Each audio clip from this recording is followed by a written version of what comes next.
Tatoato ny akamaroan'ny fanontaniana mipetraka teto amin'ny page dia manontany foana hoe inona ny carte son mety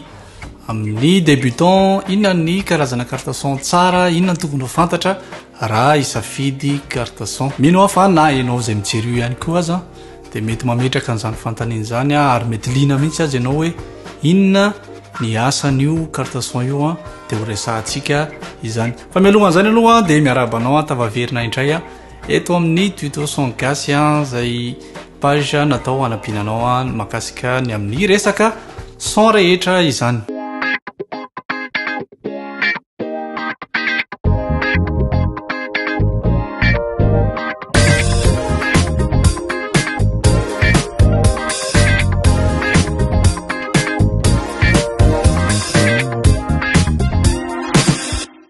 Daholo resantsika kely hoe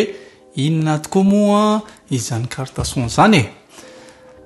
ny carte son dia misy an'io carte son io daholo ny fitaovana elektronika rehetra izay mandray feo na mamoaka feo. Hitantsika amin'izany enregistreur, hitantsika ihany koa ny appareil photo na caméra tahaka n'izay ampiasaiko zao ny télé, ny téléphone, tablette rehetrarehetra izay mamoaka feo sy na mandray feo ihany koa dia manana carte son daholo izay intégré amin'ny carte mère, zany hoe efa mitambatra ao anatin'ilay carte mère n'ilay appareil mihitsy zany ilay izy. Fa ny resantsika androany dia ilay interface audio na hoe carte son externe tahaka ny ity izay ampisehoko anareo ity ohatrohatran'izao ny endrik'ilay izy dia ho azavaiko anareo hoe inona ny tena asan'izy ity ary fa maninona izy ity tsy maintsy ilaina raha toka hanao son sy nanao vidéo na manao live Facebook aza. Dia ny asan'ny ity interface audio ity zany dia mamadika ny signal analogique ho lasa signal numérique izay azon'ny ordinateur stockena zany. Dia ny asan'ny anankiray faharoa ihany koa dia tahaka an'izay circuit izay fa mifamadika fotsiny, zany hoe ny numérique dia avadiny ho analogique indray. Azavaiko raha toa ka mihiritsika amin'ny micro dia hitantsika fa ny micro dia misy fil na dia misy aza ny micro sans fil fa tsy maintsy misy fil foana mitsatoka makany amin'ny console de mixage. Avy eo iny signal avy any amin'ny micro iny no antsoina hoe signal analogique, na ireny instrument reny ihany koa izay alaina amin'ny micro na câble jack dia ireny signal reny signal analogique. Avy hatrany izy reny dia mitsatoka eto na jack izy zany na XLR dia rehefa mitsatoka eto izy dia ity indray no mamadika an'iny signal analogique iny ho lasa signal numérique mivoaka amin'ny alalan'ny USB eto makany amin'ny ordinateur. Mazavazava amintsika kely angambany aloha zay. Dia le circuit anankiray izay ataontsika hoe mifamadika amin'izay fotsiny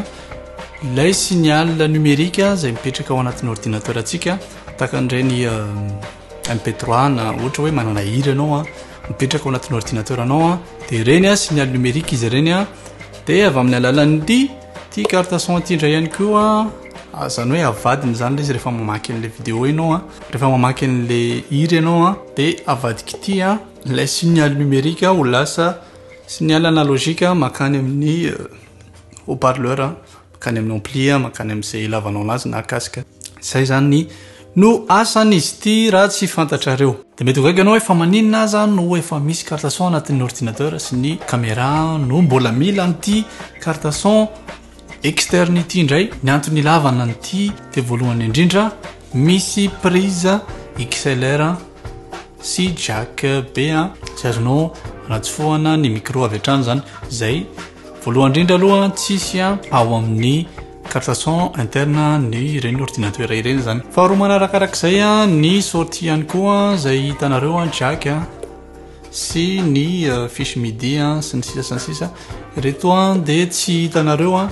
amin'ny ireny ordinateur lambda rehetra reny fa mila an'ity ianao izay vao afaka mampiasa an'izay. Eo ihany koa reto réglage reto raha ohatra ka hoe te hampiakatra volume rapide ianao dia tonga dia ahodinao fotsiny miakatra ny volume ahenanao ny any amin'ny casque tonga dia eto ianao manamboatra an'izay pratique be rapide le satria eo amin'ny tananao eo noho le hoe mbola tadiavina amin'ny souris indray hoe aiza le le volume de ampidirina de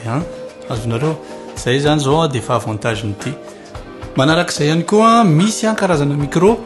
tsy maintsy mila alimentation fantôme zay vao mandeha taka an'ity micro zay ampiasaiko ty tsy maintsy mila fantôme de ato anatin'ity carte son ty de afaka mifournir an'izay énergie zay mba ahafahana mialimenter an'le micro zay le micro vao mandeha fa ny anankiray zay tena lehibe indrindra dia ity de tsy miankina amin'ny processeur ny ordinateur anao fa indépendant izy ity zany hoe raha ohatra ka mampiasa ny ordinateur anao ianao de le conversion rehetrarehetra reny de ny processeur ny ordinateur anao no mihinana n'izany rehetrarehetra zany dia lasa miralenty lasa tsy natao tena hiasana zavatra tahaka zany zany reny carte son ao anatin'ny ordinateur reny fa natao enona hira sy lalaovana jeu maivamaivana sy ny sisa fa raha ohatra ka andeha lavitra amin'ny mozika ianao de tsy maintsy mampiasa an'ity externe ity amizay ny ordinateur anao na tsy de tena matanjaka azy tsy maninona fa ito no manao ny asa zay ny makasika an'le externe raha toka isafidy ny carte son ianao dia voalohany indrindra miankina amin'ny fampiasanao azy le izy azavaiko ty carte son ty zao dia Focusrite ny markany 4i4 troisième génération za zao ity no vidiko satria afaka mampiditra micro anankiroa avy hatrany indépendant io na instrument câble jack anankiroa dia misy entrée ihany koa supplémentaire anankiroa atorinato de ho anazy ty no mety amiko satria za isaky ny manao prise de maka anankiroa foana zany hoe raha ohatra hoe maka gitara zao de mitsofoketo ny micro angalako an'le gitara de mitsofoketo koa ny fisy avy amin'le gitara zany hoe maka anankiroa foana isanisany ka zay zany no tsara hofantarinao par rapport amin'ny zavatra ilavanao azy hoe ianao manao prise foana ohatrany hoe micro anankiray foana le ilainao de tsy voatery ianao hividy an'ity satria mety ho lafolafo kokoa anao le entrée maromaro de entrée anankiray de efa mety aminao zany hoe miankina tanteraka am'izay hitako anaty amin'ny Facebook ihany koa misy manontany ho an'ny reny manao prise na batterie reny hoe inona no mety fatatsika tsara ny élément na batterie fa maromaro dia mila interface audio manana entrée maromaro isaky ny micro zany ka mazava ho azy zany zay le safidy voalohany makasika ny entrée zany de ty ihany koa anisany safidianako an'ny ty misy ny entrée midi inao de tsy voatery clavier maître ny ampiasaiko fa mety hoe clavier tsotra fa misy sortie midi de iny clavier tsotra iny misy sortie midi de mividy fiche midi de atsatiko maketo de mitovy amin'ny asan'ny clavier maître ihany ilay clavier tsotra de zay ihany koa zao ny antony ny safidianako anito satria misy an'io ho an'ny le kelikely vitsivitsy entrée reny tsy voatery isy an'izay option zay fa mety hoe entrée na micro anankiray de gitara kely anankiray de sortie tonga de makany amin'ny moniteur zay nanisany tsara ho fantatra ao anatin'izay iresaka amizay tsika ny fomba fampiasana an'ity carte son ity izy ty rehefa atsatoko ao amin'ny ordinateur anao de mazava ho azy fa mila pilote installena mazava ho azy ianao fa malala an'izany na Windows nampiasanao na Mac nampiasanao Linux nampiasanao tsy maintsy mila pilote foana izy rehefa pilote izy de tonga ao de misy zavatra tokony tsy maintsy reglenao alohany anaovanao prise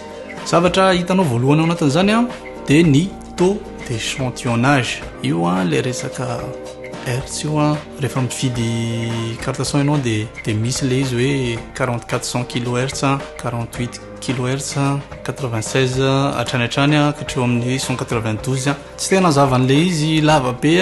satria tonga de pratikitsika fa ny norme amin'ny fampiasana azy de ny son audio fotsiny de 4400 kHz no ampiasaina izay no norme ny fampiasana an'io satria ny sofintsika olombelona de maheno manomboka amin'ny 20 Hz ka hatramin'ny 20 000 Hz de misy théorème zay ampiasaina ao anatin'izy io théorème de izy moa izy teo tsy tadidiko fa teneniko anaty commentaire raha tadidinao le izy de tenenao fa misy an'izay norme zay hoe x2 ny fréquence zay ampiasaitsika zany hoe ny fréquence maximum entsika de 20 kHz de x2 an'iny dia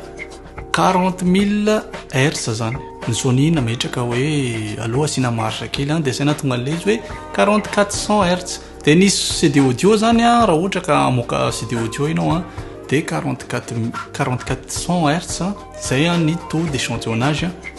ilainao. Izay makasika an'izay raha ohatra ka anao vidéo ianao dia averiko indray hoe 48000 Hz ny taux d'échantillonnage zany. Dia faharoa ao anatin'ny réglage rehefa anao prise ianao arakaraka ny carte son anao misy 16 bit misy 24 bit. Raha ohatra ka carte son somary talolo na somary bas de gamme dia katreo amin'ny 16 bit ihany ny résolution fa ny taty arina sy izay tsara kokoa dia ny 24 bit. Tsy ho azavaiko anao lava be tahaka an'ilay teo ilay izy fa manjary lasa lava be fotsiny ilay vidéo nefany mety ho tsy ilainao ilay izy fa raha isafidy carte son fotsiny ianao dia mangala zay mahatratra 24 bit dia rehefa manao prise de son ianao dia 24 bit alainao satria betsaka kokoa ny plage dynamique ao anatin'izany zany hoe afaka misaraka kokoa amin'ny bruit de fond ny prisenao dia tsy betsaka zany risque hoe ratsy ny qualité fa manana marge ngeza be ianao amin'izay résolution 24 bit zay. Dia zay no réglage tsara tokony ho fantatrao ary ataonao rehefa anao prise de son zany ianao zay taux d'échantillonnage zay sy ny résolution dia tahaka an'izay lazaiko teo hoe ho anazy zao manao vidéo maka caméra dia nampiasaiko zany 48000 Hz ny taux d'échantillonnage dia 24 bit ny angalako ny son amin'ny petit micro ty zay hitanao ohatra ny somary latsaka kely izy teo fa efa naveriko kely amin'ny lohany tsy fantatra raha mbola hitanao indray izy eo ka ny safidy ny carte son amin'izay zao no resantsika ataoko hoe rehefa manana ny taux d'échantillonnage izy 48000 Hz dia 24 bit izy dia efa azontsika lazaina hoe mahavita azy izany. Kanefa zavatra anankiray tena tsy azontsika atao tsinontsinona jerena ao anatin'ny carte son dia ny préamp. Inona moa préamp? Rehefa maka micro ianao ka mitsatoka eto ilay micro anao dia misy préampli atao anatin'ity ato manosika an'ilay micro anao. Arakaraka le micro misy micro zao mora atosika kely na mbola 0 heure ny gain ty dia efa maheno tsara le feo an'ilay micro ianao efa ambony tsara ny niveau-ny efa mety anaovana an'ilay prise tsara izy tsara ho fantatra moa zany fa rehefa manao prise ianao dia tokony eo amin'ny moins 18 à moins 12 décibels eo zany ny niveau d'entrée anao zay hitanao anatin'ny logiciel any vao mitsatoka eto fotsiny ny micro dia tonga dia efa tafiditra ao anatin'izay plage zay tsika dia anisan'ny tsara le carte son amin'izay moa le micro koa mety hoe mora atosika fa misy karazana micro tahaka an'ireny SM7B reny dia tena mafy atosika be mihitsy ampiakarinao ke ho anazy zao raha va mampiasa ny SM7B amin'ity efa presque any amin'ny 95% à 98% any mihitsy zay vao maheno tsara ny feo ka amin'ilay micro SM7B. Ka raha ratsy lay préamp lay carte son anao dia tsy atosika an'ilay micro mihitsy izy na lasa misy bruit be lay préamp lay izy ohatra hoe lasa misy souffle be lay izy dia ratsy lay qualité an'ilay son. Ka noho izay no antony hividianana an'ilay carte son zay mba tsaratsara tahaka ny tony mba azahoana qualité na préamp tsara. Dia ny conseilleko anao zany tsisy afa-tsy ny focus right ihany reto hitako hoe sarosarotra amintsika no mijery an'ilay izy ohatrany hoe lafolafo le izy fa io ihany no conseilleko anao farany ambany indrindra raha ohatra ka teanao zavatra produit zay afaka amidinao na hoe afaka mba asehonao télé na tahaka an'izany raha ohatra ka manana budget misimisy ianao dia midira amin'ny SSL sy ny motu raha ohatra ka mbola afaka miakatra moa ianao dia afaka mijery an'ireny Apollo Twin ireny sy ny sisa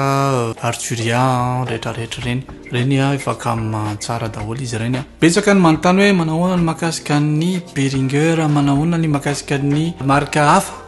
ny marika hafa tsy voatery hoe efa nampiasaiko daholo izy ireny fa efa nataoko test fotsiny fa tsy miconseille nareo an'ilay izy marina fa efa nomeko nareo ny clé rehetra afahana mividy an'ilay izy fa tsy conseilleko loatra hoe makany amin'ireny nareo afaka mividy nareo raha ohatra hoe mbola tsy nanao prise mihitsy nareo mba te hitsapana zany fotsiny nareo hijerena hoe mety manana talenta amin'ilay izy fotsiny ve na tiako ilay izy na tsy tiako zany hoe ohatrany hoe ataonao fianarana angambany dia azonao atao ny mividy an'ireny fa raha ohatra ka andeha lavidavitra kely ianao dia farany ambany indrindra mividiana an'ilay Focusrite. Izay no antony tsy varotany JOG an'ireny marika hafa reny ankoatran'ny Focusrite satria ny tsara no tiana ho atolotra ho antsika, ka noho izany dia aza misalasala mihitsy mantany vola misimisy kely satria ny qualité ny zavatra ho azonao avy eo tena mihoatra mihitsy ary ianao ihany dia efa afaka mitsara an'ilay izy. Alohan'ny amaranantsika sady ny vidéo raha ohatra ka misy zavatra tsy voambarako nefa tianao antaniana dia apetrao amin'ny commentaire fa ezahantsika foana ny amaly an'izany rehetra izany. Fampatsiahivana fotsiny eto amin'ity Tosong Gasy misy ny vidéo ho ezahantsika ho tahaka an'izao isan-kerinandro dia manasanao anaparitaka an'izany amin'ny namanao dia misy live isaky ny alahady izany ahafahanao mametraka fanontaniana en direct dia izahako no amaly en direct ndreo fanontaniana izay apetraka ao ihany koa. Izay ny makasika an'iny raha ohatra ka mitady ny itony fitaovana itony ianao dia misy ao amin'ny JOG varotra dia apetraka ao anatin'ny description ny lien makasika ny amin'izay page zay dia tsy dio izay page zay fa misy malinanao zareo fitaovana izay ampiasaiko rehetra dia misy amidy ao amin'io page io ka dia manao veloma mandra-pioana amintsika indray.